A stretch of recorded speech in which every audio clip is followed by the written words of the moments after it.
Time now for the Midlands Retirement Report. Pat Strubbe is the founder of Preservation Specialists.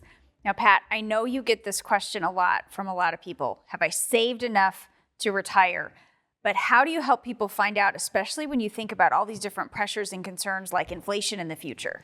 Yeah, I mean, when we back in the olden days, when you retired and you lived off of Social Security and a pension, you didn't have to worry about have I saved enough. So I understand why everyone's asking, because we need to know. It's a really important question. And the first thing I always want to say is there's no one magical number, right? People used to think, boy, if I had $1 million, I'd be set for life.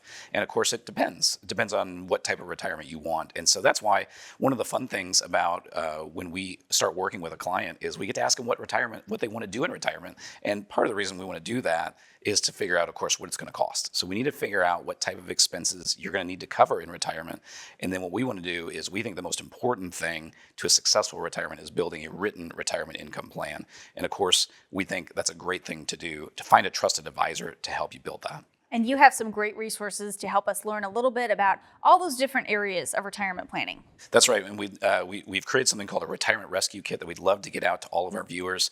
This is a great resource that gives you information on how to create that income that you can't outlive in retirement, how to protect it from taxes so you're keeping as much of that as possible. And for most of us, we need some kind of nest egg to help generate that income in retirement. So how do we invest that money before retirement and then into retirement, and how do we generate that income off of that? Because ultimately what we want you to have a plan that gives you peace of mind so you can enjoy your retirement. So you can get those free resources in Pat's Retirement Rescue Kit. Call, click, or text to get started today. Pat and the team will get that right out to you. That is this week's Midlands Retirement Report.